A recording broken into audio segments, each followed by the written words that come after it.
ज़रूर गौर करना, मैं बहुत सोचता हूँ पर उत्तर नहीं मिलता। आप भी इन प्रश्नों का गौर करना कि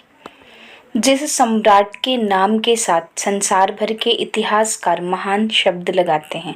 जिस सम्राट का राज चिन्ह अशोक चक्र भारत देश अपने झंडे में लगाता है, जिस सम्राट का राज चिन्ह चारमुखी शेर को भारत राष्ट्रीय प्रतीक मानकर सरकार चलाती है और सत्यमेव जयते को अपनाया गया, जिस देश में सेना का सबसे बड़ा युद्ध सम्मान सम्राट अशोक के नाम पर अशोक चक्र दिया जाता है, जिस सम्राट से पहले या बाद में कभी कोई ऐसा राजा या सम्राट नहीं हुआ जिसने अखंड भारत, आज का नेपाल, बांग्लादेश, पूरा भारत, पाकिस्तान और अफगानिस्तान जितने बड़े भूभाग पर एक छत्र राज किया हो, जिस सम्राट के शासनकाल को विश्व के बुद्धिजीवी और इतिहासकार भारतीय इतिहास का सबसे स्वर्णिम काल मानते हैं, जिस सम्राट के शासनकाल में भारत विश्व गुरु था, सोने की चिड़िया था, जनता खुशहाल और भेदभाव रहित थी, जिस सम्राट के शासनकाल जीडी रोड जैसे कई हाईवे बने,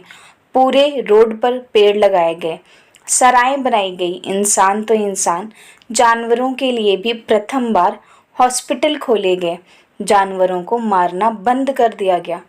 ऐसे महान सम्राट अशोक की जयंती उनके अपने देश भारत में क्यों नहीं मनाई जाती, ना ही कोई छुट्टी घोषित की गई है।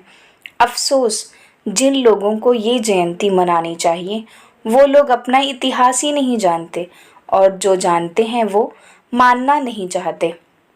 जो जीता वही चंद्रगुप्त न होकर जो जीता वही सिकंदर कैसे हो गया,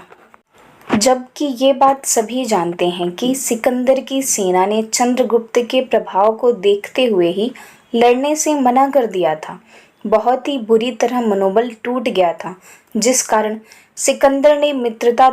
के तौर पर अपने सेनापति सेल्यूकस की बेटी की शादी चंद्रगुप्त से की।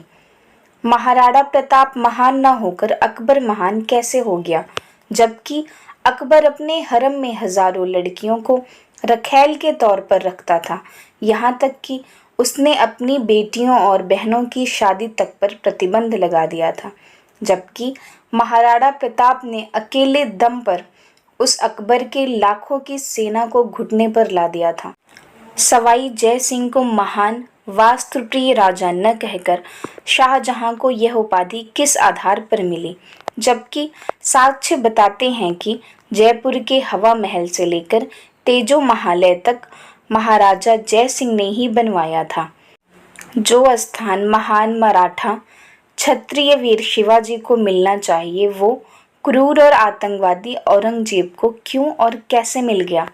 स्वामी विवेकानंद और आचार्य चाणक्य की जगह विदेशियों को हिंदुस्तान पर क्यों थोप दिया गया। और तो और हमारे आराध्य भगवान राम कृष्ण तो इतिहास से कहाँ गायब हो गए, कब गायब हो गए पता ही नहीं चला। आखिर कैसे, यहाँ तक कि हमारे भगवान आराध्य राम की जन्मभूमि पावन अयोध्या भी कब और कैसे विवादित बन गई हमें पता तक नहीं चला।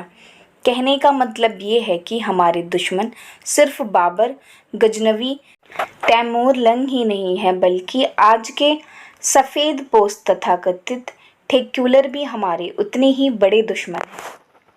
अगर आपको इन लाइनों से कुछ अलग जानकारी मिली हो तो आप चैनल को सब्सक्राइब ज़रूर करें।